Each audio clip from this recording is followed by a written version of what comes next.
a lot of people, particularly in real estate, focus on the money. And my view has always been if you focus on the service, provide a good service, then hopefully success comes from that. He gave me a bit of a kick in the ass one time and he said, hey, just before you open the door, put a smile on your face. Walk in with a smile on your face. And I've done some reading on it since. If you smile, there's a physiological response. If you smile, you can't not be happy. There'll be a robust discussion and maybe the most junior assistant or leasing exec will say, no, that's bullshit. How about this? And we go, yeah, that's it. That's it. One book that you'd recommend to all landlords? The Art of War. Welcome to the Matt O'Hanlon podcast. Today we're joined by Steve McDonald, a man who's been part of the Townsville property scene for over 2 decades. From starting in property management in 2001 to running his own specialist agency across Townsville and the Sunshine Coast. Steve's seen it all, from highs, the lows, market dips, cyclones and floods and everything in between. We'll explore his journey, break down some of the market myths, talk leadership, community and the future of property management in Townsville. And even put him on the hot seat for a longer than usual rapid fire questions at the end. Mate, I think there's going to be a great conversation. Oh, geez, sounds like fun. Let's go. All right, let's go. So, hey, if we go back to the start, rewind the clock and where it all began, Steve. So let's go back to the very start of the career, before Smart Rentals, before the Sunny Coast. Who were your biggest influences early in your career and what did they teach you and what still holds with you today? So kicked off in 2001, as you said, in commercial property of all things. So I was a sheddy, sold shops and sheds. And back then there were a couple of stalwarts in the industry. So Richard Ferry was a big player. Alan Ferrari. So Alan Ferrari had been around forever and pretty much every other agent in Townsville had worked for Alan Ferrari or Richard Ferry and gone out and started their own. Probably one of my first leases was trying to lease Alan Ferrari's building. And he came in and had a bit of a yarn with me and told me how it was in commercial. But one of the big takeaways that he gave me was the longer you're in the game, the better it gets. So I'd started out, waiting for the phone to ring. And he said, well, one day someone's going to ring and ask for you, and then you'll know you've arrived. And it was probably 6 or 9 months later, someone rang the office and asked for Steve. And I thought, Alan knows what he's talking about. That stuck with me forever. Richard Ferry, the biggest personality in property in Townsville. Again, so we used to compete against these guys, but they'd always grab you and, let's go and have a beer and impart their knowledge. I watched Richard Ferry many times work a room, just go and talk to everybody in the room, introduce himself if he didn't know them, say good day if he did, make them feel like they were the only person in the room. And that's real estate to a T, isn't it? I've seen him do that. Yeah, I've seen Richard do that. And he had an aura about him. Yeah. Like when you were standing next to him at a party or an event, you just happened to be talking to him. Yeah, you could just feel his presence. He was a big fella, but he had something about him. There's not too many people where I've been in a room with someone where you can actually feel the presence like a Richard. Big personality, and I think that was a big part of the business. Richard with his personality. Jeff Pascoe is Jeff and Richard were partners and built a massive business.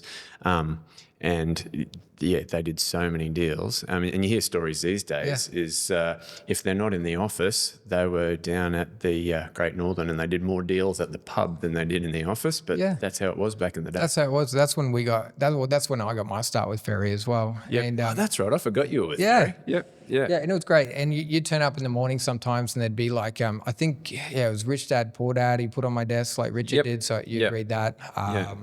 And I think I've told this other story a million times, but there was it was a receiver sale up at Cardwell, up at Hinchinbrook. Yep.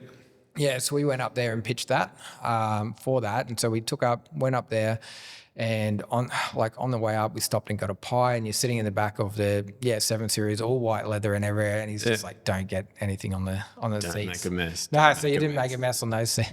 And then, but he was flying off to Seoul the next day. So he said, Matt, look, do this, put a proposal together and meet me in the morning I'll call the office tomorrow at 6 a.m. Yeah. So I got in the office at 5 just to make sure, just in case. So get that call. 6 o'clock came. His office phone rang, jumped on the call. It was Richie. He said, Matt, And, you know, he's got that big, deep voice. He's like, I like what you did here. Page 5, get your red pen out, scrub that, say this, do this. That's good. Yeah, 7's good, 8's good. Do this, page, that. Yeah, excellent, send that off. Perfect. Yeah, and then we set that off, and a couple of days later, we got the gig. Yeah, he was a really good mentor to have. You just reminded me of something. We used to pitch against Richard on receivership work all the time, and we couldn't buy a job.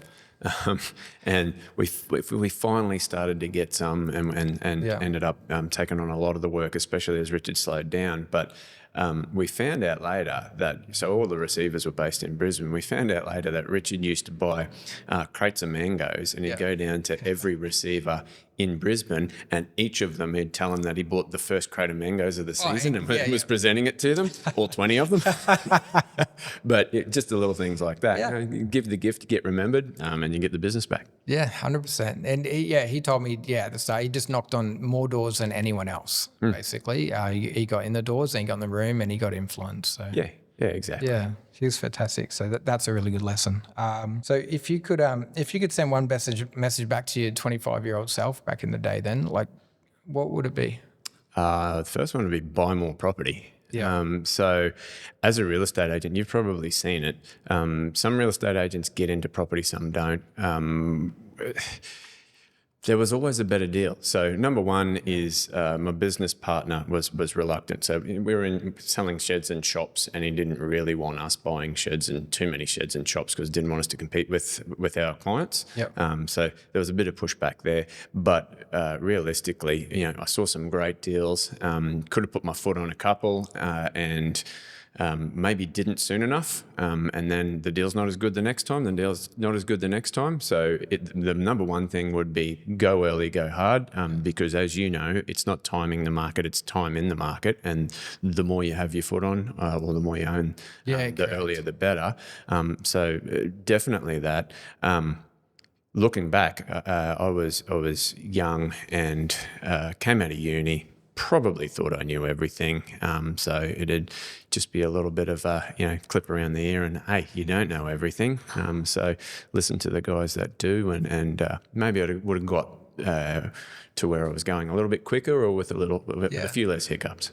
Yeah, I think that's great advice. I think trying to get your foot into the market, just get your foot on one. It doesn't matter what it is, because I think that's where I probably went wrong at the start too. Not wrong, but just I didn't jump on anything sooner than later because because the market was so flat for so long, and you're selling homes for people, and they were buying them for like 400, they were selling for 385 later on, and the market just wasn't doing anything. So you always had that hesitation there. But if we did, look at it now. Like all those ones, it's just shoulda, coulda, woulda. If we all had 6 houses that we owned 5 years ago.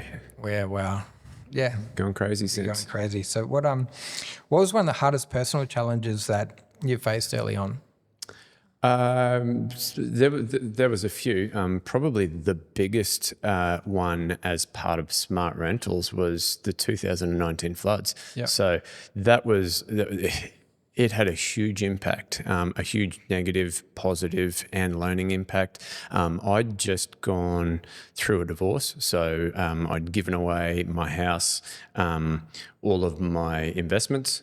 All I had left was the business, lived in a unit. Not that really it makes a huge difference to the story, but we had the floods in 2019 and there was just devastation in some areas. Our business, so I started this business in 2015, so we're 4 years old, so not yet mature. No, but you'd have a few properties under management that all flooded. Yeah, we had a few properties. I think we were 200 or 300 properties at the time, so not a huge amount. Actually, looking back, probably more like 300 or 400 properties, so not a huge amount, but a good rent roll. And then within a weekend, so many of those properties were underwater, uninhabitable, that kind of thing, and it was just it was hard to take. We were driving through streets, we had tenants that couldn't live in their properties, and there was nowhere for them to go. And we felt obliged to do everything we could to relocate tenants. Yeah. It was tough. We did assist in relocating the majority of our tenants, and they all got places, which was really pleasing because that was our first goal. But then just so many people were coming to us. We didn't even need to advertise properties at the time. We just had so many people knocking on the door. What have you got? What can you get me? And it was really tough. Yeah. And did you find all the agencies all got together as well? Like if you couldn't find a house for someone that were friendly and they got on board? Yeah. Well, I spoke about the negatives. One of the big positives was that Townsville just turned up to help. So, there's the stories, and we saw it of neighbours helping neighbours, random people just pulling up in the street and helping people pull their belongings out of their house, that kind of thing. All of the agents, we were tapping each other on the shoulder saying, hey, I've got a tenant, they're an awesome tenant. We haven't got anything for them. What have you got? It just really worked. It was a big time though. I remember one time, so living in the unit by myself, I think it was a Saturday or a Sunday afternoon, we'd be working some pretty big hours just trying to make things work. Went home, went to the supermarket on the way home. I think it was about 4:00 in the afternoon. Walked in, put the groceries on the bench, and just kind of had a massive power down. And I thought, I'm just going to lie down on the floor for 5 minutes, and I woke up 6 hours later. Yeah, wow. Some big days. Yeah, huge days. I remember seeing photos like of a Dahlia up the top there near where the BP is. Yeah. Yeah. And it was like a boat ramp. There was just like trailers everywhere and people just helping people. Anyone that had a boat. I actually took video of that and posted it on Facebook at the time, and it got something like 100,000 views. Wow. Just watching people pull up in boats.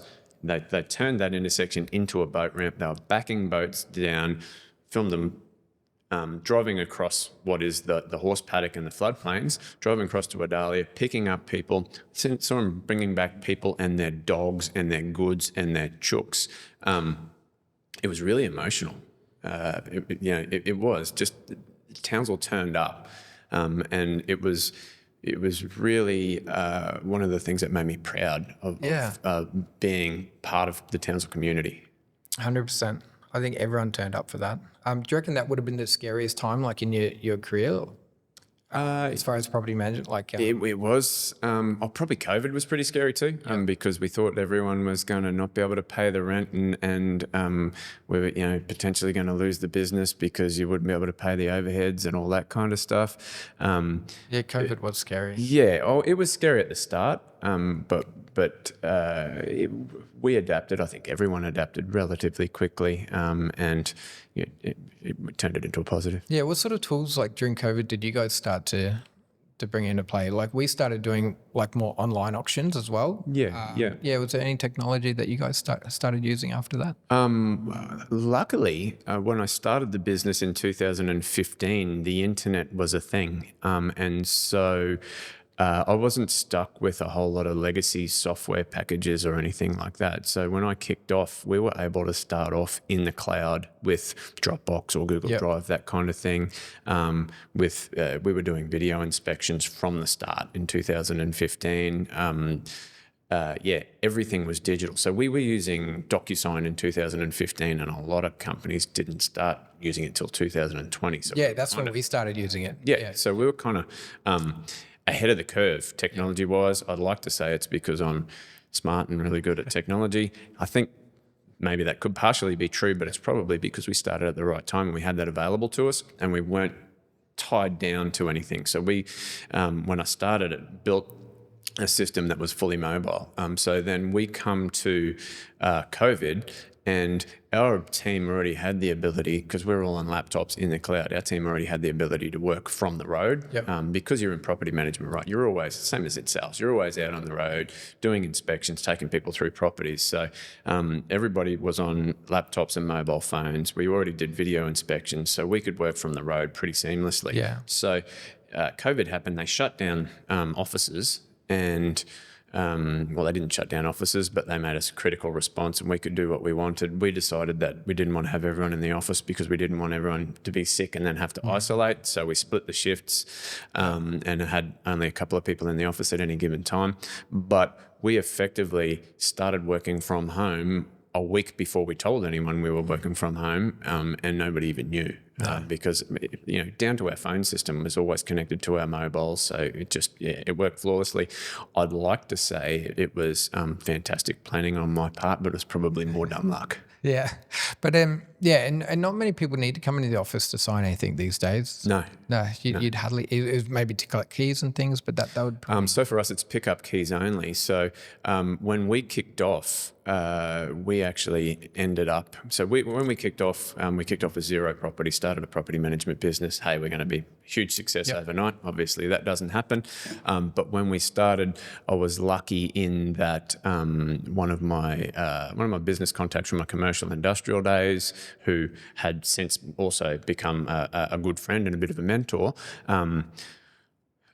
So I sold out of the commercial industrial business with Pete and started the rent roll. And one of my friends at the same time was building 63 units, 63 build to rent units. So nobody done it in Townsville. Everyone was always building to sell. Yeah. He built 63 units to rent out and got a few pitches from a few agents. I probably had the inside running, to be fair, but he's a tough taskmaster and a pretty shrewd businessman, so he did a shrewd deal. But we were lucky enough to secure those 63 to kick off. And they were our first listings. We had 63 vacant units in a shit market. Trying to lease them at top dollar rent, but we were on an incentive to get them leased within a certain time frame. And it was Blackwood Street and Melton Terrace, so just down the road here. And we realised that we were always at Blackwood Street or Melton Terrace. So rather than rent an office, we rented an apartment and ran the business out of one of the apartments there because it ticked a box in that apartment was now leased. So we got an incentive to do it. But the good thing is you're on site. We're on site, but also, because everything's digital, nobody came to us. We don't need a shop front. And in fact, it kind of kept people away, which is good because property management, it's all digital. Everything's online, same as sales these days. People don't need to come into the office to say, hey, what are your listings? They don't need to look at the screens in the front of the office. They're on realestate.com or Domain. So it kind of changed it was a changing of the guard in the business in that everybody else had big overheads, had the window cards. With us, hey, everything's online. Everything's digital. And still, we now have a shop front. People come in and ask, where are your listings? Yeah. They're online. Yeah, they're online. Have you got a phone? We'll show you realestate.com. Feel free to search through them. But it worked really well in that we're always on site. We don't have random people turning up, so the only people that are coming to see us are tenants for key handovers and trades coming to pick up keys. So we were able to make it work. Yeah. So when did you realise that you were good at this and you wanted to make something out of it? I don't know that realisation has actually happened. I had a realisation when I was in sales that you don't need to be awesome. You don't need to be fantastic at every single thing. You just need to be good or above average in everything, and you need to mean well and try hard. And if you do that, then success follows. Yeah, I think you need to. You generally want to help people, and you want to do the right thing by everyone. And I think you don't have to know everything, but if you're a great communicator and you keep people up to date, I think that's the thing. Oh, that's a huge thing. So you don't have to know everything, but if you don't know it, tell people you don't know, and you got to go and find out. Yeah. And then you only have to learn it once, and then it's in the toolkit to use next time. Yeah, it's done. You know it done. Yeah, so it works. We've got a thing that we work by in the office. Actually, it was probably about 4 or 5 years in, and the business was going okay. The culture in the business was going okay, and I thought we really need to document what our values are, and work out what we work by and our values and what we're about. And for me personally, it had always been about providing service. That's my my personality is I'm about providing service, and being of service to people. And back to the business success, I think that a lot of people, particularly in real estate, focus on the money.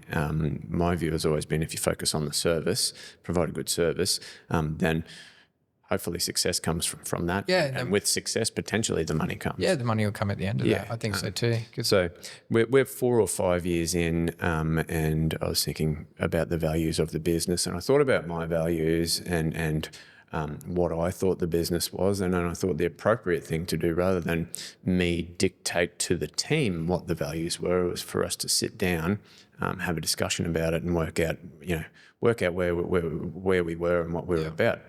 And we sat down and we came up with, at the time it was the 3 C's, which was care, communication, and consistency.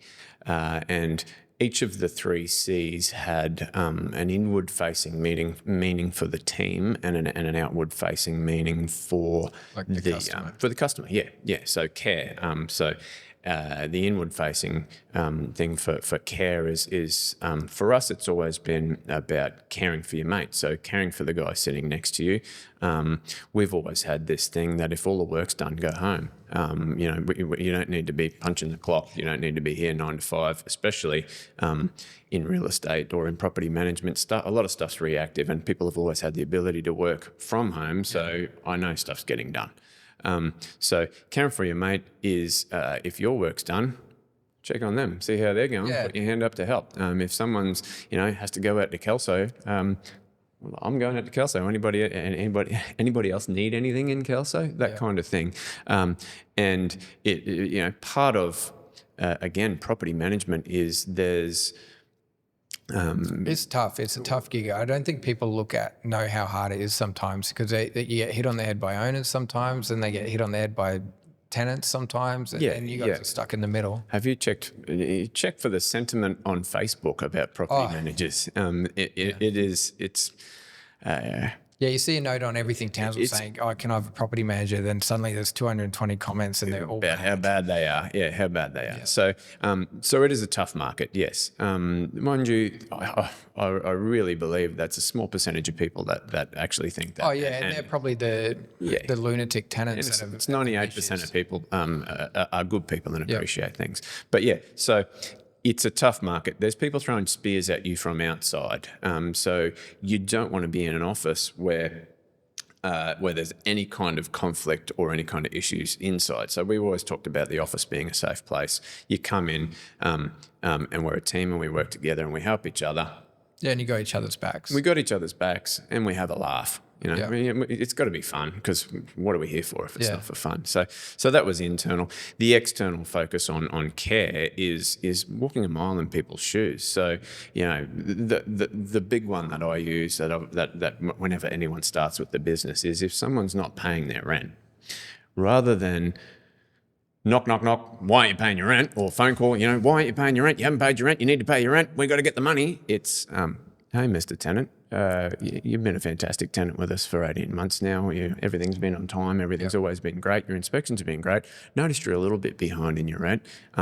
Is there anything we can do to help? Is there anything going on? We just need to, provide some info to the owner to make sure that everything's going to be okay. We're sure you've got the best intentions. Let's work together and see what we can do to make it work.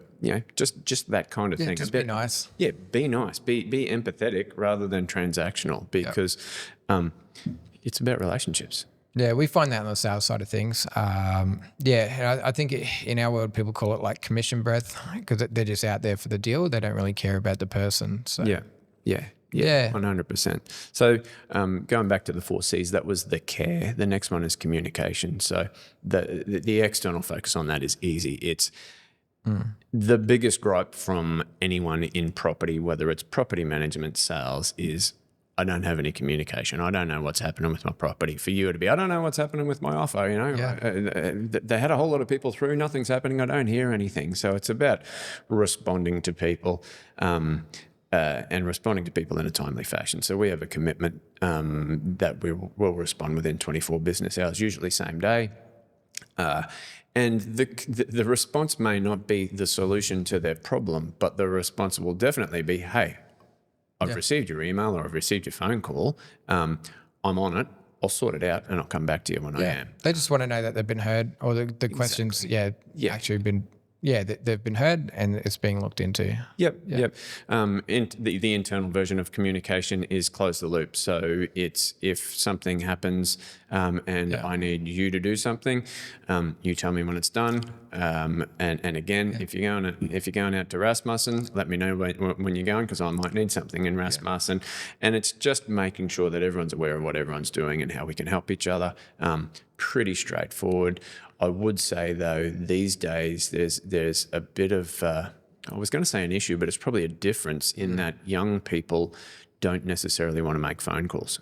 So that might be tenants, owners, sometimes our team, and we have to train our team that a phone call is worth 1,000 emails. You can say so much in 30 seconds and you get the sentiment across too, whereas if someone just reads a text, whatever mood they happen to be in, if they're grouchy, they'll just read that and be like, oh, what the hell? Content without intent. That's right. So whatever mood you're in is whatever mood you read that text message or that phone call about. So it's just about critical communication. Consistency internally is about consistency in our offering. So, the McDonald's offering. So doesn't matter which property manager you get, you should get the same. In our business, you should get the same presentation or the same work. Consistency internally, again, is also about continual, consistent improvement. So we're a little bit different. We don't really watch what everybody else is doing. We just watch what we're doing, and we want to be better than we were last year, last week, yesterday. So if there's ever an issue in the business, we don't just try and solve the issue, but we try and solve the system or procedure to make sure that issue doesn't come up again. Yeah, that's a good point. Consistency, spoke about that. And the last one, so that were the 3 C's that we came up with initially. We added a 4th one about a year later, which was confidence. So property management is traditionally or inhabited, a lot of property managers are young people, particularly young females. Just out of school. So the internal locus of confidence was that you have ownership of your role, you know what you're doing, you have the ability to make a decision and act on it without necessarily seeking approval from management. It's, you're accountable for that and you can do it. You should have the confidence to make a decision and know that you'll be fully backed. And even if the decision's wrong, we'll still back you, provided that you had a great reason to do so. We've found that we've always had a thing, which is if you're going to ask a question of someone in the office, don't come with the question, come with the answer. And it works because the person that doesn't want to make a decision, they come to you, Matt, I've got this happening and these are my options and this is what I think I'm going to do. The 20th time you tell them they're correct and they should go and do that, then from then on they go, oh, well, I am right most of the time. I'll have the confidence and I'll go make that decision myself. Confidence externally is having the confidence that we care about your property, we care about you as a tenant, that we are good at what we do and do it to the best of our ability, consistent. I think that comes across with you guys too, because often, like my experience with property management, you do get a lot of young people straight out of school and they might not have owned a property or they don't know how real estate works, and often they're thinking about it from the tenant's perspective because they've never been in that space or they still might be at home. And then on the other side of that, you get a lot of people that have been there for 20, 30 years that have just, I don't know, they're just a bit grouchy. What I mean, they're a bit sour, they're a bit grouchy, they're a bit long in the tooth, and probably, I don't know, maybe look at doing, but they've just been, there too long. Well, but particularly in property management, because there's a whole thing about how property management is the poor cousin of sales. Yeah, it's not really though. Well, in a lot of businesses it is. Well, put it this way. When I started our property management As in business, care, as in, yeah.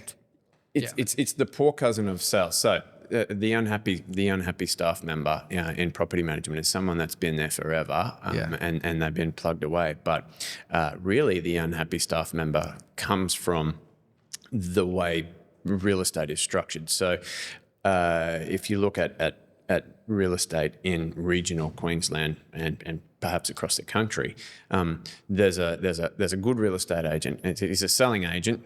And he thinks, rather than work for someone else, I'm going, okay, I'm going to go out and I'm going to start my own business. And so he or she starts their sales business and they're going okay, and they build a sales team around them, and they start doing better than okay. And then their accountant or some smart mentor goes, hey, you should have a rent roll. And they go, that's a great idea. I'll have a rent roll, because there's actually value to a rent roll. And there's also a hunting ground for us to market to. Ideally, if we're okay at property management, our owners will love us. And when they're going to sell, we'll get the sale. So it's a win-win situation. So he's a selling agent, or she's a selling agent though, and I don't really want to do property manation because there's too much money in sales. Yeah, so I'm going to go out and get a property manager. I want to find the best one in town. I'm going to pay them a truckload, and they're going to run my property management business, and everything's going to be great. And what I want them to do is just be there and get every single property they can.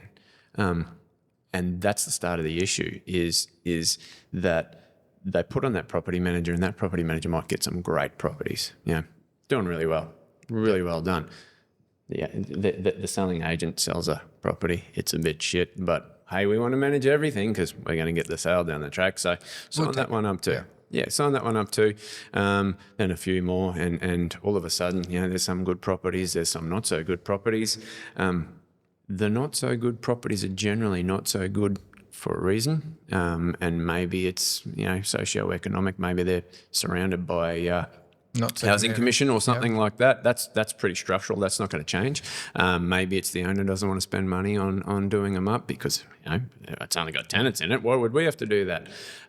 So those bad properties probably can't find the best tenants to go in those properties because they don't present that well. So we might have to put a tenant in that we otherwise would not have.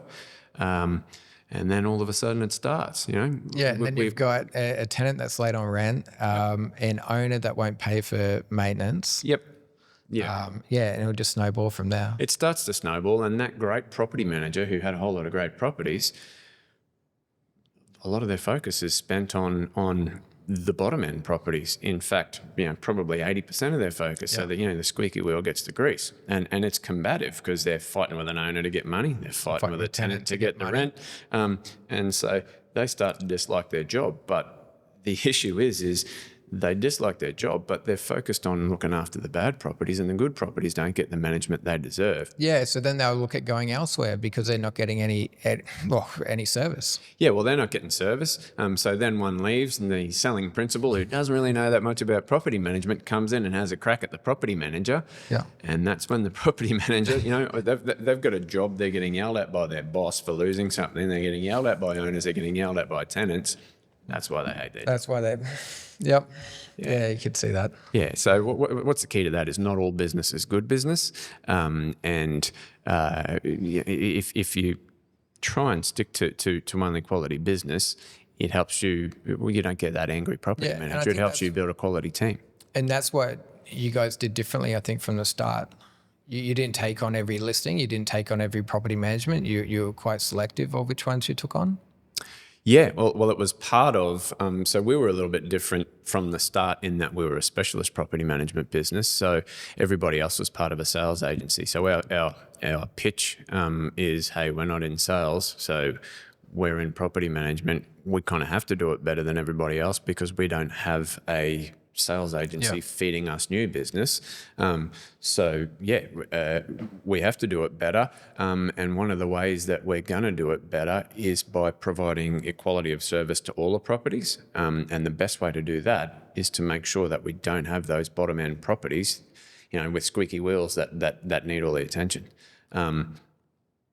I thought it was the smart play from an offering service perspective when we started, but again, more probably dumb luck than brilliance is that it's the smart play from a business perspective, but it's also the smartest play from a culture perspective in your business. So your team in property management is much happier when they're dealing with great owners, they're dealing with great properties, and they're dealing with great tenants. Yeah. Is there anything else you do, like culture-wise, to keep the team upbeat? Like when someone's having a rough day, or they do get a rough trot? We do lots of things. So in our office, we're probably guilty of being a little bit too friendly, and sometimes we have to pull it back and make sure that we keep a professional, especially a professional outward-facing focus. But culture, we guard it furiously. It's the critical thing. I've seen very big, very successful businesses fail when the culture fails. And once you lose it, the bigger you are, the harder it is to get back. And sometimes it's just not possible as well. So it's something that we guard, as I said, ferociously. We do lots of things. The team actually get along. They're I won't say they're best friends in the office, but we're all mates. So we'll do functions. One of the key indicators on a quality culture is when I say, "Hey, do you all want to go to the football? It's outside work hours," and everyone goes, "Yeah, let's do it." Okay. That's a key marker. But it's just everything. So from I think that.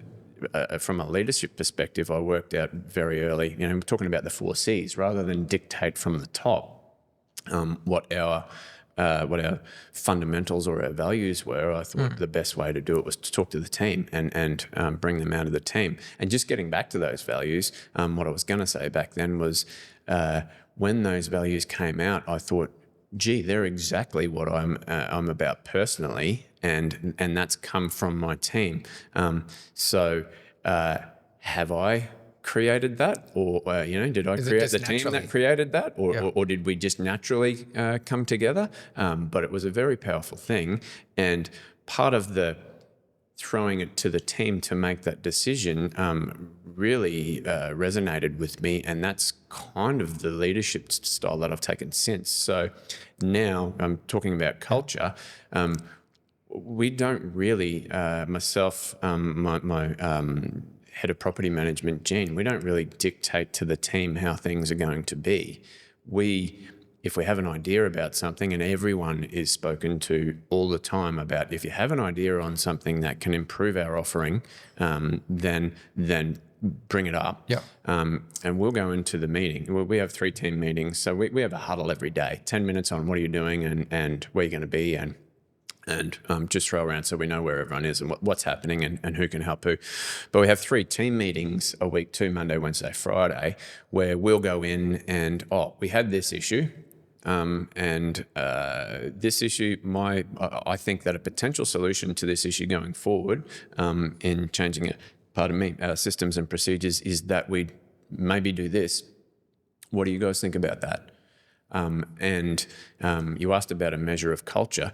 A key measure of culture is when I can throw something like that to the team, and there'll be a robust discussion, and maybe the most junior assistant or leasing exec will say, "No, that's bullshit. How about this?" And we go, "Yeah, that's it. That's it. We're going to have a crack. Let's do that." And we don't always get it right, but we'll always have a crack at something. And it's what the team brings up, and then we will discuss it, and we'll decide on that's going to be the process going forward, or we'll test it this way. If that doesn't work, we'll come back to the table and we'll test it that way. But that ties in culture and going back to that continual improvement, which is what we always want. Yeah, and that's how you would scale quality without losing a personal touch. Yeah, absolutely. Absolutely. So There's the thing in business, what is it? Hire slow, fire fast. Yeah. As part of who I am, I've always wanted to be of service to people and always wanted to look after people. So if I ever give anyone a job, I want them to have a job forever. And I learnt over the years that sometimes people just aren't suited to the role. And there's the whole hyphen attitude rather than and then you can teach. Then you can teach. Yeah. So. From a culture perspective, we worked out that rather than give people we give people a full-time job, but we're always very clear that it's kind of a 2-week trial basis. And so now people will come in on that 2-week trial. I may or may not be in the office half the time because I'll be out, doing inspections and that kind of thing. But every time I come back into the office, we've got a new person. They're free to come into my office and ask any questions they've got. But also the rest of the team, unbidded, unasked, will come in and say, hey, this one's really good. They did that, and that, or concerned about this, and this. Then we have a meeting with a new team member, probably once or twice a week over those first 2 weeks. At the end of the 2 weeks, if they're not a fit, they're usually the one that says they're not a fit and pulls the pin, or we're going, hey, we've got a red hot starter here. Yeah. And I guess key to that is again building that culture. Is 2 of the best property managers I've ever worked with work with us right now, and that's yes, you Grace and you Bree, if you're listening. Yeah. But they both started as juniors, as assistants, as leasing assistants in the business, and worked their way through. So I think there's a lot to be said about making it a team environment and really protecting that culture.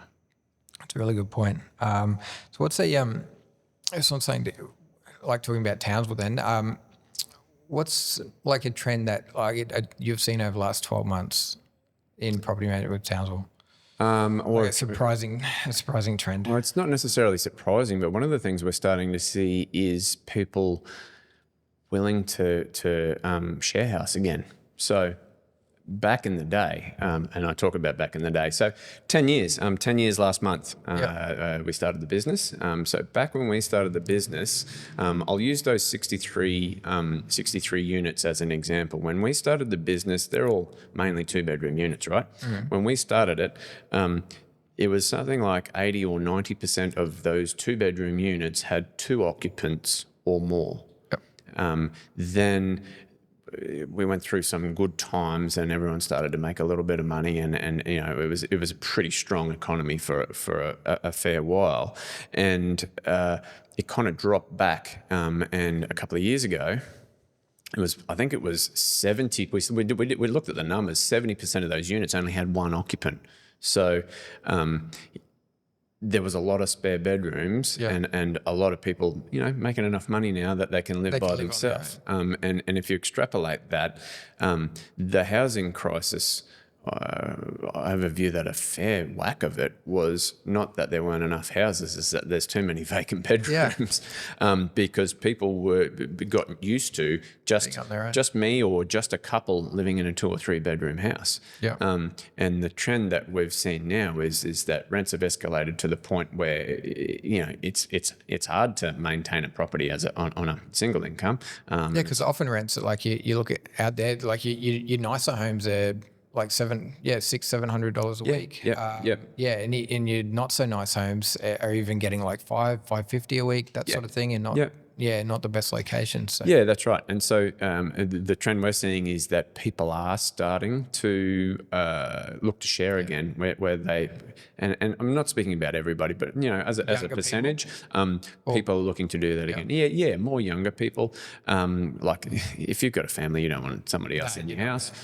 But that's starting to happen, and I think that's an effect of rents just getting beyond the capacity. Well, some of the investors we've been hearing, one of the things that they look at, can you build a granny flat on the property? 100%. Yeah, they're doing that down in Brisbane a lot of the time. Putting a granny flat on to get double. Yeah, so that's the next thing is block splits, granny flats, units. Ways to turn part of the house into a standalone unit, that kind of thing. that was never really a thing in the market anywhere, but it happened in Sydney first, and then grew into Brisbane. Yeah, like a Fonzie flat above a garage or something. Yeah. So that's really becoming a thing now. And talking about the kind of properties we wanted back in the day, we didn't necessarily want those kind of properties because they were they weren't standard. There was more effort. There's potential. Probably got 2 or 3 different leases with different tenants. Yeah, exactly. Whereas now that's becoming more and more the thing. And I think that's the future of investment is more density. And we've worked out, or we've learnt over time how to manage that. And so you've got to make sure that if you're doing it properly. So you've got to make sure that you're splitting water, splitting electricity, so that people know what they've got to pay. They know where their car park is. They know what's communal or what they have to look after. And you have to be very clear on that from the start. Yeah, and I think with an owner, you have to they would like have to make sure the furnishings are all in good order, that sort of thing as well. Like in those common 100%. Areas, it's all neat and tidy. So because I've seen them when they're both like we've gone into one that was like a uni house where it was all individual rooms, individual doors. I think there were deadlocks on all the doors as well, so you had your own personal space. But really nice communal area sort of thing. But then we've been in some other ones where similar sort of setup, but just wasn't. I don't know if it wasn't, not that it wasn't managed that well, but the owner wasn't looking after it quite as good as the other ones. And you can really tell because the wear on those properties. And developments even change these days. So there's now specific developments that haven't really happened in Townsville yet, but I've seen a lot of it in Sydney and Brisbane, where a developer will go and build, it's essentially a house, but it's 8 or 9 bedrooms. Well, it can be 5, 6, 7, 8, 9 bedrooms. They're all ensuite bedrooms. And then there might be multiple kitchens in the property. And it's not necessarily for uni students. It's for young up and coming professionals. They'll go and live in those houses, pay less rent than they otherwise would, so that they can then put the rest of the money away to save for their deposit. If you're in Brisbane, you're potentially buying your own property. Maybe the guys in Sydney are saving for that deposit to buy their investment property in Townsville because it's so hard to get on the property ladder in some of those big cities now. And as an investor, you're looking at that. So each room you're getting like $300 or something like that, and you got 9 more. Wow. So it works. It works. So the development, what works as a development is evolving. The bigger cities, metropolitan areas always lead, but it's flowing here. And you're seeing granny flats, split the block, put another house on the back, or put 2 units on the back. That kind of thing makes a great investment. Yeah. So what's the most common reason investors lose money, and how can they avoid it? Well, there's a couple of things there. Is make sure that you've got good property partners. So choose great professionals. Choose a good sales agent, or definitely choose a good property manager. And there's plenty of good property managers out there. One of the things I see is buyers agents. So there are some really awesome buyers agents who really do a lot to educate their owners and teach them and hold their hand and lead them the way through on an investment. Then and they communicate with you guys and they communicate managers. Well, and they introduce us at the start, and we build the relationship and assist on the way through. There's been a raft of, over the last couple of years, buyers agents that may not even have too much of an education. I just bought a property. I went through the process. Now I'm a buyer's agent, so I'm going to tell everybody else how to do it. So choose good property professionals. One of the things is consider. There's a bit of FOMO, So we've seen a few people buy properties.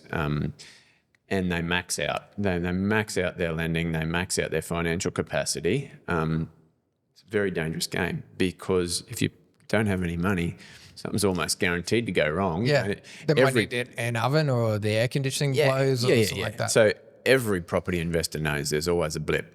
And you got to have enough capacity to weather the blip, because if you can't, then you're in trouble. At worst, your tenant leaves, or you haven't got income.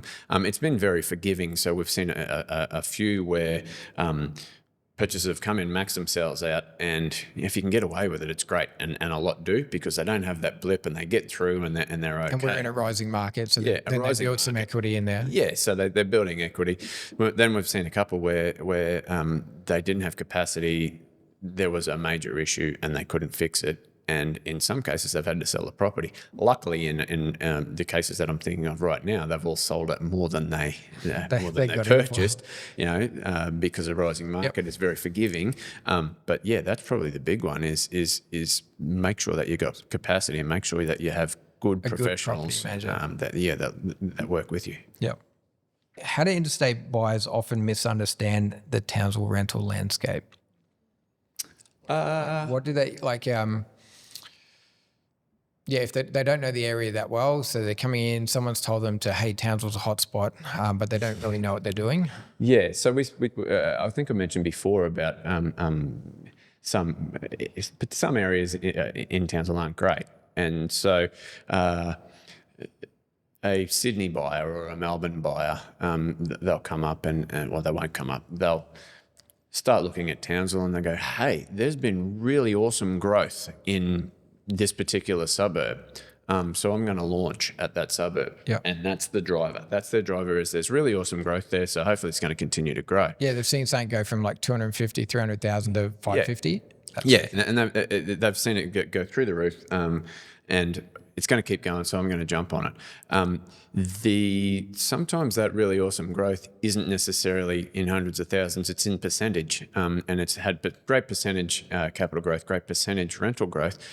Sometimes the percentage is good because it was very low to start with. Yeah. And perhaps in some areas it might have been low to start with because there's structural issues there that haven't really been considered. So I mentioned before that the property might be surrounded by housing commission. Not that there's anything wrong with housing commission, but usually it's lowest, socioeconomic areas. Yeah. That's not going to change. The state government owns those houses.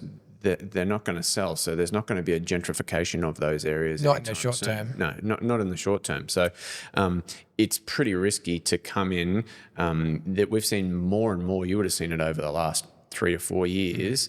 More and more people buying sight unseen. Yeah. So the way to lose money is to buy sight unseen without having someone on the ground. We go back to having a property professional that can go and have a look at it for you, go through. So I say everybody, most people get a building and pest these days. Yes. That ticks the structural boxes. That makes sure that everything is great from that point of view. But you want someone to drive down the street, look at the neighbours. You want to go through the house and look at the carpet, check the air conditioners are working, check the curtains, make sure there's no minor leaks, that kind of thing, no dings in the wall. Building pest inspectors aren't necessarily doing that. So they're just making sure that the house isn't going to fall down. They're making sure the house isn't going to fall down. So buying sight unseen, there's no issues with it.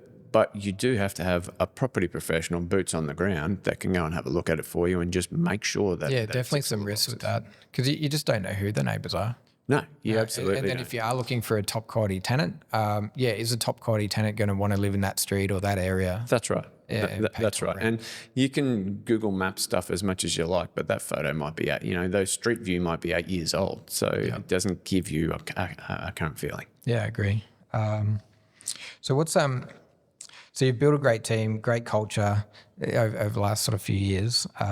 What's a habit or ritual that you've had like a daily that makes you a better leader? I'll throw back to something.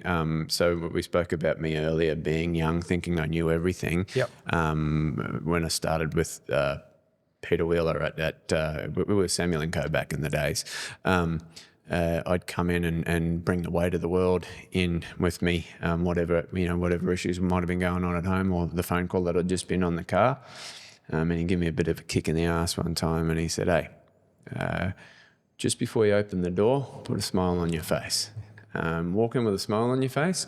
And I've done some reading on it since. If you smile, there's a physiological response. If you smile, you can't not be happy. So try it right now. You have a smile, automatically you get happy, right? So every time I walk in the door, I still remember it and I put my smile on and I'm happy when I walk in, and it sets the tone for the day. It would, because, if you smile at someone, it's really hard not to smile back. Or if someone smiles at you, it's hard not to give it back. You cannot not give it back. Yeah. Yeah. That's a good one.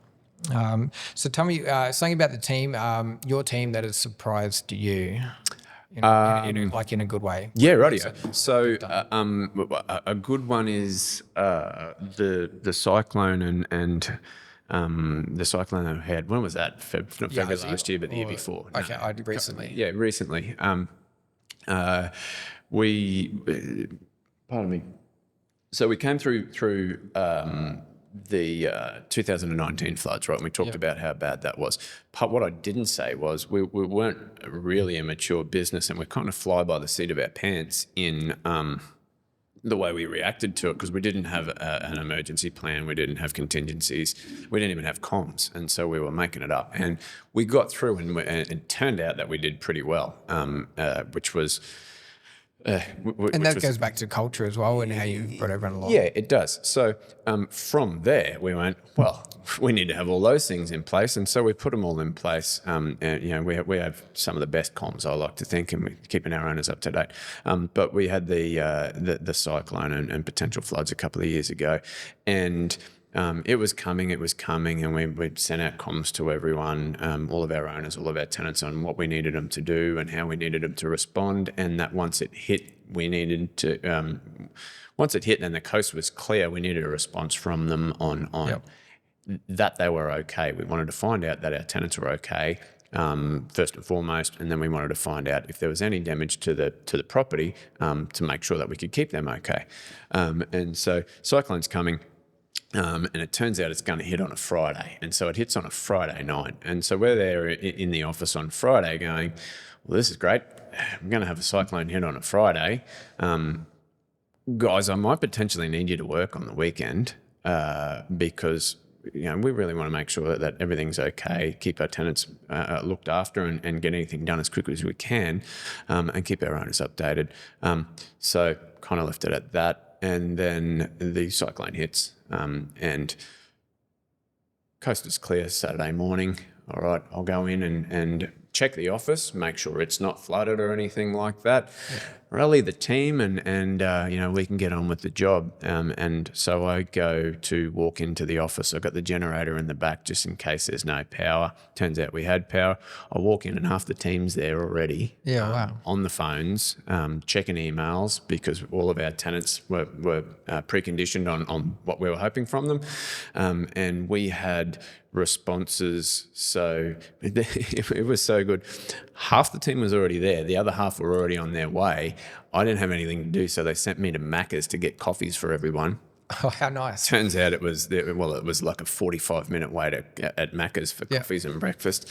Came back, and they all had a bit of a laugh. But we were able to contact, we had contact from, I think it was like 80 or 90% of our tenants that morning. So the afternoon of the day after the cyclone, we were actually able to go out to 90% of our owners and say, your property's okay. Your tenant's okay, or there's minor damage and this is what we're going to do. So we're able to report back to, and bear in mind that a lot of these people these days, a lot of these owners are now Sydney or Melbourne owners, because we've had a bit of a run as an investment hotspot, okay? So these guys bought properties here. They're all shitting themselves because... They're just getting the news articles. Well, the news articles say that everything's going underwater and everyone's dying and all this kind of stuff, and we're able to tell them same day, your property's okay, everything's going to be fine. Yeah. And it was just really magic for me walking in, and the guys were there. But then we find out later, some of my team are tenants with other businesses. Some of them didn't even have contact from their property managers until like Wednesday, Thursday, Friday. Because they got back on Tuesday or something like that, and then it took a couple of days to make it to the list. So it was really pleasing that we were able to do that for our owners.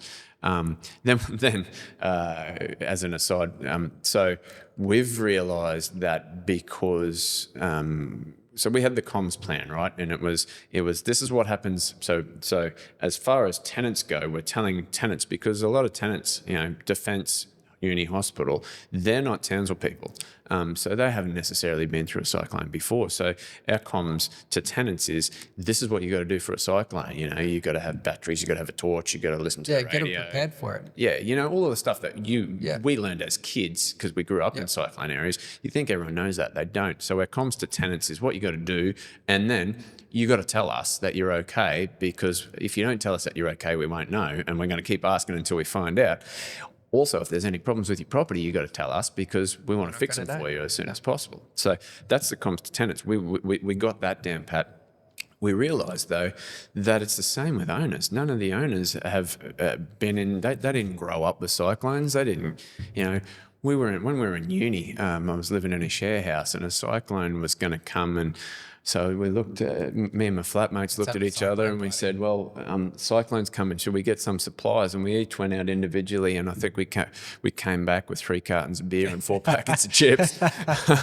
So a bit lackadaisical, but you know, these guys are really stressing about their investments. So our comms are leading up to the cyclone is, this is what happens in a cyclone. This is the categories of a cyclone. This is what this category means. So it means that it's unlikely to cause major issues. Could be flooding, could be this, could be that. Yeah, you might not have power for a week, that sort of thing. So just get prepared, clear the yard out.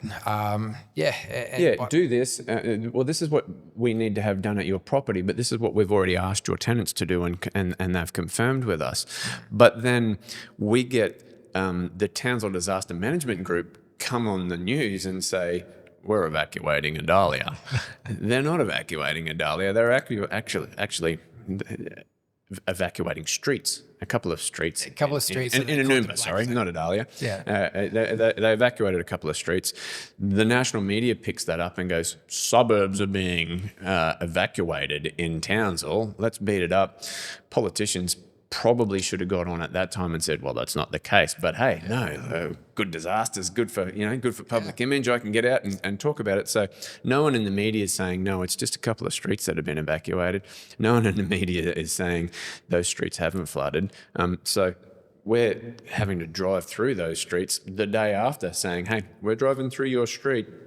Not only is it dry, is it not flooded? It's absolutely dry, and your tenants are moving back in tomorrow. So it's I guess that's speaks to the evolution of property management, in that now we're not just educating tenants on what they've got to do, but we're educating owners and letting them know what's really happening, as opposed to what they see in the media. Yeah, that's fantastic. And I think as an owner, that's what you would want as a property manager, because you get the news, you worry about that, but you just want to know, hey, is my house okay? Am I being communicated with? Am I going to have any insurance issues? Will the tenant still be able to pay their rent? What's going to happen there? 100%. Yeah. So that's fantastic. If I hung out with you and chatted to you for a week, what do you think I'd learn? You personally probably wouldn't learn too much, because you've been in the game for a while and you know a fair bit. I don't know. You would probably learn that. Or what would surprise me? You probably learn that Hilltop Hoods gets overly represented when I'm driving around in the car. I'm not sure.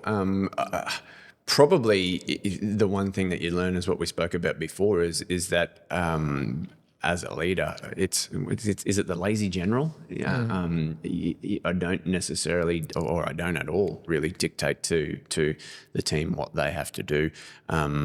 We decide that together, and it's about giving people the tools to solve the issue rather than solving the issue for them. Has your leadership style always been like that, or is it sort of changed over the years, as you've progressed? I'd like to think it's always been like that, but no, it probably hasn't really, because I mentioned before how I was young and knew everything. And so if I'm a little bit reflective, I'd more than likely say when I was young and knew everything, I told everyone how it was, and that was the way it was going to be. So it was probably an evolution. I think we changed a little bit. I think you still feel the same inside, but I'd say every 5 years or so, you change that a little bit. Like, you're not the same at 20 as you are 15, then at 25 to 30. Oh, definitely. 35, definitely. But I'm still waiting for when I'm actually going to grow up. Yeah, I don't know if we ever do. No. I don't know. No, so you remember when you're a kid, and your parents were 30, they were old. Yeah. I remember my parents at 40s going, they're old. And then as a kid, your parents at 30 and 40, they know everything. You know, they got the world sorted. They know everything. They just tell us how it is. Then you get to 40. Yeah. Okay. Oh, shit. It's still the same. And then you think, and that's what I'm thinking now, because we got a little kid, and you're just looking at your parents were sort of growing up with you growing up, that sort of thing. Because absolutely. They're just doing the best they can. Yeah. They're just having a crack. We're all just having a crack now. Yeah, and that's all you can ask is that you go out there and have a crack. I think, exactly. and do the best that you can. Exactly. So, what's been one of the toughest leadership lessons that, since we're talking about leadership, that you've learned like the hard way? The biggest one for me was the trying to keep people forever and give them chances and turn them to what I needed for the business, rather than realise that they're not the right person for it. That would be hard. It'd be hard letting someone go that you. It was very hard, Especially if you like them. Yeah, definitely. And I've had to let go back in the day of people that I'm still really good friends with. And that's one of the hardest things you can do. Yeah, that'd be really hard. It is tough. That'd be hard. Yeah, and as long as you can walk away and still run into, I think if you run into them in the street later on and you can talk to them. And 100%. You got to do his thing. You got to do the right thing by people. It's just business. It's not personal. Not even that. It can't be just business. It has to be the right thing. And one of the things I learned is in most cases it's the right thing for them too. Sometimes it's hard for you to swallow. Sometimes it's hard for them to swallow, but it really works out that way. Yeah, and then they often go off and be happier doing something else that they're more happier doing. Yeah, and that was one of the justifications that I worked out very early, and it is if I'm not letting them go and trying to hold on and shape them, I'm stopping them from actually being where they're supposed to be and what they're supposed to be doing. Yeah. Yep. Yeah, and they just might not realize it at the time. They might not, you might not, but with age comes clarity, I guess. All right, so turning away from office spreadsheets and the person behind the business, let's get into what drives you outside of work in the community. So which community project have you been most proud of to be a Townsville local? So the community projects, we do a fair bit with a fair few different things. I really have a personal connection to Ronald McDonald House, just because my ex-wife and I had a daughter that was in NICU for 4 months when she was born. We didn't stay at Ronald McDonald House, but because we were lucky enough to be in Townsville. But while we had our little girl in neonatal intensive care, we saw people, Townsville's I think it's like a stage 2 or a something hospital, and it's the only one outside of Brisbane. So people come from, they even come from the Northern Territory. They come from all over for any kind of issue. And when it's a kid in hospital, to not have a parent there it's no good for the kid, but it's no good for the family. And so the work that Ronald McDonald House does is fantastic. Big supporter of it. And we were just talking before this about how we had a great time at the charity ball. We were last year. So we're actually headed out there tomorrow, the team, to do the cooking? The cooking, yeah. We'll have to do that again. We did it we did it last year. Yeah, we did it last year too, and I had best intentions of organising it again and hadn't done anything, and the team kept going, hey, we got to do something, and so we're doing it tomorrow. I think that's a really nice way to do it. So there's plenty of things like that. I know you've got a Lenny on. Coming up. Cure starts now. Another fantastic Townsville based charity, but the proudest is not a charity or a program. I keep going back to the proudest was the aftermath of the 2019 floods. It's those guys with boats, the guys with the neighbours helping each other. People just, I've got a ute, I'm going to drive to Adalia and someone's going to do my ute. I've got a great story actually. So I mentioned that I was divorced at the time, going through it, and so I was week on, week off with the kids, and the kids actually stayed with their mum for extra days because we were doing so much work. And they came back to me, and I thought, I want to show, because I felt bad because I hadn't been looking after my kids. And, I'm a dad. That's my number one thing. I want to show the girls what I've been doing. And so grabbed the girls and we went for a drive through, and I said, just to show them these houses. Yeah. And these people lost everything. And we went to Macca's, and just as we were finishing up, and saw a lady come in, and she bought like 20 frozen Cokes. And 20 frozen Cokes, that's a lot. She said, yeah, I'm just going to give them away to, people walking down the street. And I thought, that's a great idea. And we're driving home, and Ella, my oldest daughter, said, hey, Dad, we could go and get some frozen Cokes. We could do that. And I went, yeah, that's a great idea. So we went home and got an esky, and I thought, rather than frozen Cokes, we'll just go to Woolies, grab some soft drinks, get some ice, and go and do that. And so went out with Ella, and we drove through, and we gave people a hand and just gave out free drinks, and everybody really appreciated it. And it went really quick.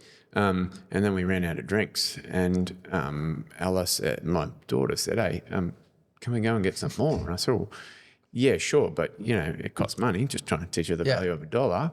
Put her hand up. I'll spend my pocket money, Dad.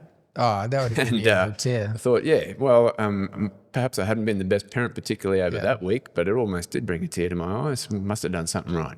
Yeah. When I was thinking about that question actually earlier, as I was reading, that's exactly what came to mind. Not just the floods, but how many different, like we're talking about the Ronald McDonald Charity Ball. There are so many, like for a little town, we got 200,000 people. There are tons of balls, tons of like charity events all year round, but everyone reaches into their pockets consistently to give to one cause or another. And yeah, I absolutely. We all stand up. And people show up. So before life as a real estate agent, I was at Townsville Enterprise as a media and public relations officer. And it was evident back in the opening of the Strand, what's that, 30, 40 years ago now? There was something like the population of Townsville was probably 120,000 or 130,000, and there was something like 100,000 people turned up to the Strand over the opening weekend. Just the community spirit back then was fantastic. And you say people used to show up to the opening of an envelope. There'd be a military march or these markets or this event. I guess that's something that we've really held on to. Is people do turn up in Townsville. People do turn up. It's grown now, obviously, that we're a city, but it's still one of those towns where if you're walking down the street and you catch someone's eye, they'll say good day. Yeah, they will, and they'll smile at you. You'll smile back, whether you're walking up the hill or down the Strand or anything like that. And that's one of the comments we get from people. And and I notice it when I'm traveling. So if you are in Sydney or Brisbane or Melbourne, like Brisbane is sort of going that way. Like you used to go down the street in Brisbane, people would smile at you. Now they're sort of more on their phones. But definitely Sydney or Melbourne, everyone's just head down, hustle bustle, just got to get to where they do. But when people come up here, often it's a comment, oh, I didn't know how friendly the city was. Yeah. So I just saw something the other day, or maybe this morning, a post about how a guy came up here to fix up one of his investment properties. I read that one in Newburn. He went to Mao's Pie Shop and all that sort of thing. And he said it was great and really loved it. And then there was another one similar, and they said, and the crime problem that you've heard all about, well, there's no crime, but it's not the epidemic that everyone thinks it is. No, and that's the media beating it up again. And that media loves a bad story because it generates clicks. Everyone looks at it and they do that. And that's probably 1% of kids out there or people that are doing that sort of thing, but the 99% of people, I think we got the best city in the world. It's a little bit hot in summer, but other than that, it's awesome. I agree. All right. So what does success look like to you, like outside of business? I read a thing the other day that success is my kids having all the tools to do everything they need to and want to be successful in their own rights in life. Yeah. Having all the tools to do it without me, but choosing to do it with me, Yeah, choosing that's to be nice. with me at the I like same that time. quote. I think, yeah, that's absolutely be it. success. So that's success from a family's perspective.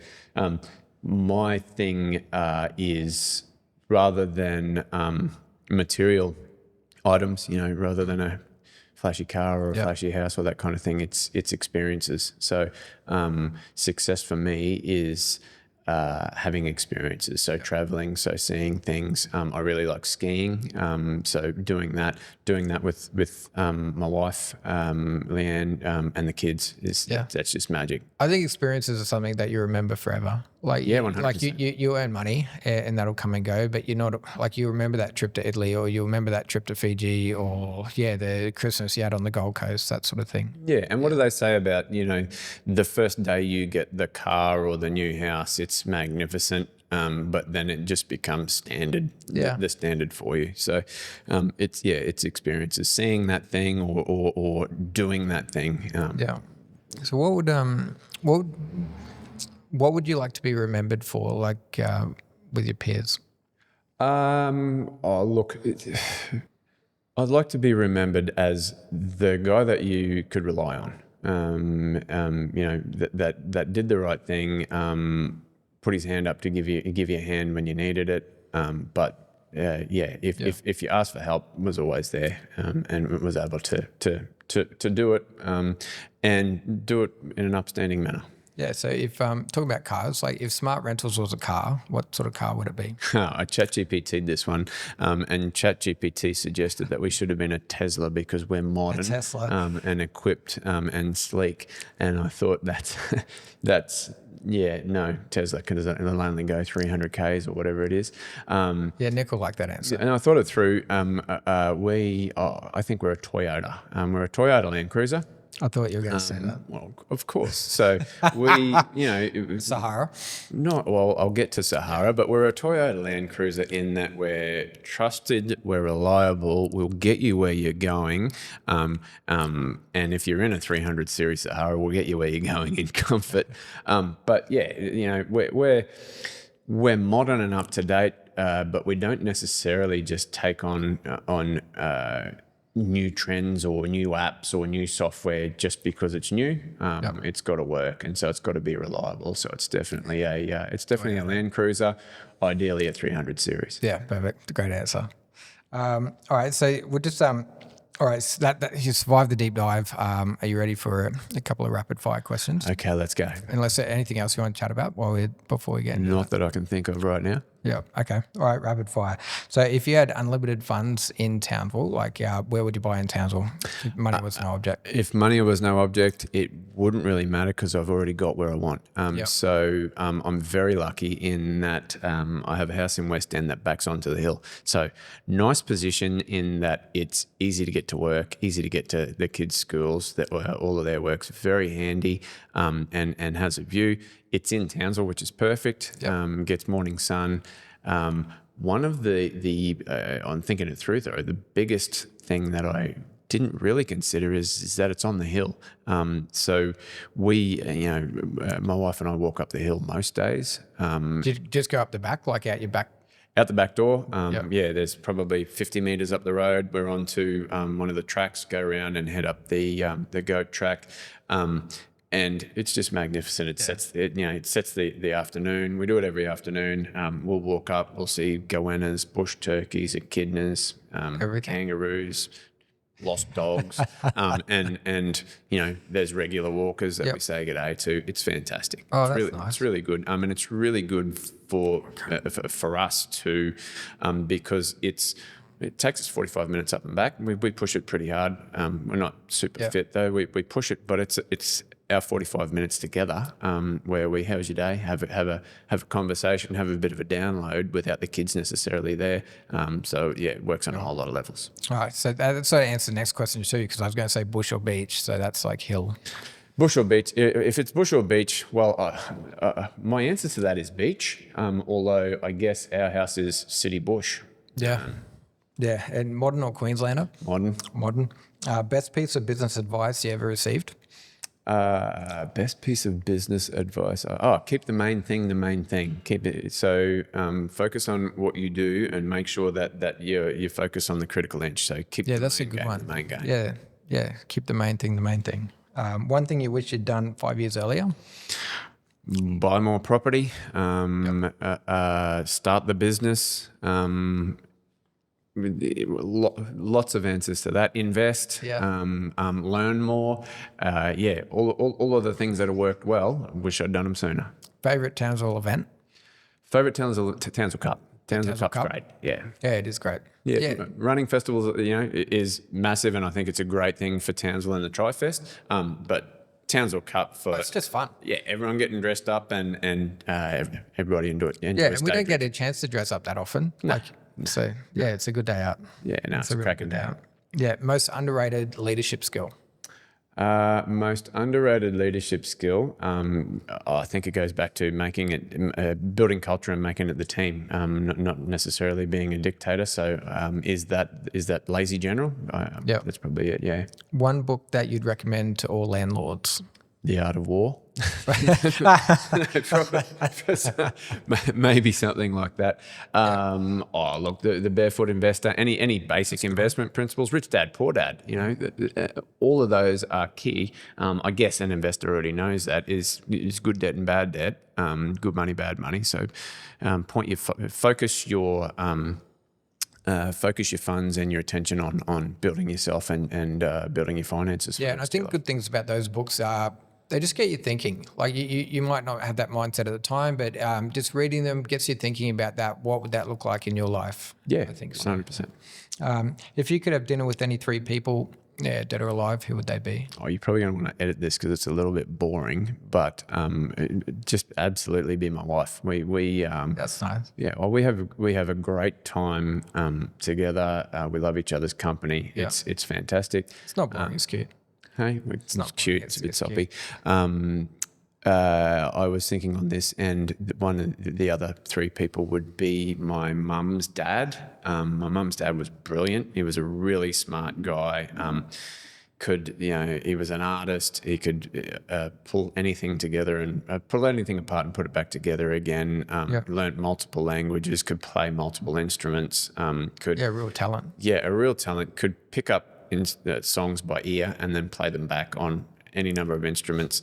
I didn't really realize how amazing he died when I was a kid, and I didn't realize how amazing he was. As you don't, it'd be really interesting to have a conversation with him as an adult. Yeah, wow. Yeah, that would be, because you don't when you look at kids, because you just think people are older, but you don't realize the level of experience that they have. Yeah, and what you experience is all. So I didn't. He was amazing, but I just thought that everyone's granddad was amazing. I thought everyone's granddad could do that. So it's pretty cool. And for the third one, I should probably say someone like Branson or no, you say anyone. You don't have to say someone that. I was thinking it's probably like Jim Jeffries or it'd be funny. Yeah, or Bert Kreischer or someone that's funny. Maybe Rogan, although that's probably not appropriate these days. Rogan, I don't mind Rogan. I love Rogan. He's easy to listen to. Yeah, he is. He's not. He's very easy to listen to. Very conversational. Yeah, I like him. Funniest thing you've seen during a property inspection? Oh, I was gonna throw this to the team. So we've seen a million bongs. We've seen lots of things. Not necessarily one of the funniest things I've seen, but one of the funniest things that's happened is one of our property managers got locked in a property and couldn't get out. That was pretty cool. I'll leave it at that. Yeah, no, so I think I had a guy that with like a prosthetic leg that his leg fell off. It was, I don't know, you shouldn't laugh, but it was pretty funny. But and the guy, yes, it was just funny. He was laughing, we were laughing. We've, the stories about real estate agents falling through stairs and all that kind of stuff. So we've had all of that. Yeah, I heard about one big lady that did that. Yeah. Probably the same one. We won't talk too much further about that. We've had some cracking let's call them characters, Yep. turn up to inspections. We've had people with birds. We've had, we've had people. Well, I had a lady with a snake on her arm. Yeah, we've had a snake too. I mean, put your best foot forward, love. We had a guy turn up in a taxi. This might have been, no, it wasn't even before River. Turned up, got out of a taxi, no shoes on, no shirt on. With an application form. No, had a black rat, a UDL in his hand, and he was talking to one of our lease execs. He said, "Are you here to look through the property?" "Yeah, I am, love. I bought another one. Would you like a rum?" Mate, you can go through, but you're unlikely to get the property. Oh, that's funny. There's so many of those. What's your go-to coffee order? Go-to coffee is a long black with a dash of pouring cream, or it was, but I've recently... It's like a piccolo, isn't it? No, a long black. Long black's a proper long black, so it's a proper coffee. But I've recently gone to espresso macchiato. So long black to kick off the day, and then if I'm having another, it'll be a double espresso macchiato. Yeah, that's a good choice. Yeah. Nice one. Most used app on your phone? I could say something cool, but it's just going to be Messenger or WhatsApp or something like that. I was waiting for something cool, but yeah, that's all right. Let's say a self-improvement app that... No, just say Messenger. Everyone uses Messenger. It's fine. It is what it is. One thing people would be surprised to know about you. I'm an above average dancer. Really? Well, didn't you see that at the Ronald McDonald Ball? No, I'm not. I'm a very bad dancer, but I like to think I do get better as I get less inhibited with maybe a couple of wines. Yeah, but you're not scared to get up there and have a boogie. After I have a couple of wines, I'm not. No. Oh, it's good fun. We'll definitely have the book in next year. Yeah, for sure. That's happening. If you could instantly master one skill, what would it be? One skill would be skiing. I really love skiing. It's something that I've only gotten into in the last 10, 12 years. And unfortunately, because of the landscape up here, we don't get to ski that often. So you only get to do it maybe once or twice a year. It's I really like improving at that and getting better at it. Yeah, where do you go? Do you go New Zealand or Japan? Or? New Zealand mainly. Only skied Australia once. Love New Zealand. But it's cheaper to go overseas than it is. It is actually cheaper to go to New Zealand than Australia. And the snow's better. But so I've not ever been to Japan. I'm really keen. I was lucky enough that a mate dragged us as a family over to Canada about 10 years ago. So we've been going there a fair bit. Once you've skied, I believe it's the same in Japan, but once you've skied North America or Japan, it's hard to ski in Australia or New Zealand just because the runs are so different, so short. In Australia and New Zealand, my experience is it may be a 500 metre run and then you're done and then you're in a lift line and you're going back up. Where we go in Canada, we go to a place called Sun Peaks and there's a run called 5 Mile because it's 5 miles long. It's amazing. Yeah, wow. That would be really fun. And having grown up in North Queensland in the hot sun, you go throw yourself off a mountain, it's -5, it's the snow, you're looking out at it's so different. Snow-covered hilltops. It's just so different to what we've grown up in and what we've lived. Then also, you're throwing yourself down a hill at, how fast 100 k's an hour. I actually tracked that. I got, I didn't get to 100. I got to 98, something like that. Was actually sitting on a lift because the tracking apps only came out in the last few years. Was actually sitting on a lift, quietly happy with myself. At that time, I'd only got up to about 80 k's an hour, and there was another Australian family talking. Everyone has a chat on the lift, and they're going, "Oh, have you got one of the tracking apps?" Yeah, I've been tracking myself. Yeah, I'm doing pretty good speed, and they said, "Oh, young Jimmy here did 112. Okay, perhaps I won't mention how fast there's so many accidents because yeah, well, no, not really, because if you're skiing properly, you're in control and you're watching out for the people. And you're watching out for people below you and staying out of the way. But getting back to why I love skiing is you're hurtling down a mountain at if it's me 80 or if it's them 100 k's an hour, you can't be worried about your phone. You can't be worried about that email or that text message or the phone call that you have to make. You're just in the moment. You're in the moment. Yeah, and it's a beautiful thing. You know, people love their fishing, their sport, mine skiing. Yeah. Most underrated suburb in Townsville. Most underrated suburb in Townsville. There's a couple of answers to that. I think that the inner suburbs are always going to be going to do better. Be over the more long term. popular, like you're not. Yeah, they're going to do better over the long term. So there's other suburbs that come up and go, and you know, Condon, Kelso, Rasmussen have all had real big booms of late. I'm a fan of Condon, actually. I think that in my experience, the gentrification kind of spreads. So Cohen's the biggest suburb in Townsville, and it's always been good. I like Condon because Condon's next to Cohen. So Rasmussen and Kelso, still unproven in Yeah, you got Reading just around the corner. Yeah, you've got Willows. You've got Willows. You've got the whole Riverway thing there, so that all works. Yeah, so I think it's a goer. But if it's me, it's the inner city established suburbs. Yeah, I think South Townsville too. Like you're just outside of that zone, but South Townsville, West End. Hermit Park, Hyde Park, that kind of stuff. Yeah, same.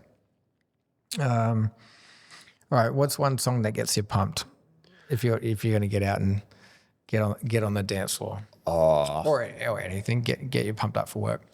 I mentioned Hilltop Woods before. Laced Up is probably my favourite song at the moment. It's on high rotation, but if there's a is that the new one out they released the other day? I think they released it probably 6 months ago, but it's one of their newer ones. But if there's a pump up song, you know, any of the old rock anthems, you know, Dire Straits, Money for Nothing, that kind of thing. Yeah, that's a good song. Yeah.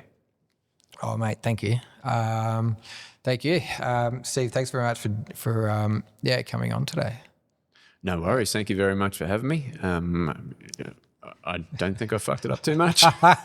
No, mate, not at all. That was a good chat. I really enjoyed it. If anyone wants to reach out to you or talk about property management or needs a new property manager or just wants to have a chat about the market and think, what's the best way to get hold of you and the team? Just jump online, Smart Rentals, tsv.com.au. All of our contacts are there. Yeah, mate, thank you. Thanks very much. Thanks very much. Thank you. Hold on, before we shake hands, I should say how well, so the listeners out there may not know the history of Matt O'Hanlon. But he came in as a young agent, plugging away, worked hard, left the industry for a while, came back, plugged away, and I think in the last 3, 4, 5 years, has really evolved into one of the statesmen of real estate, really found his niche, and at least from the outside looking in, has kicked some fantastic goals. So, mate, give yourself a pat on the back. Oh, mate, you give me a little tear saying that. Thank you. Thanks, Steve. Cheers. Thanks, mate. Cheers. Thank you.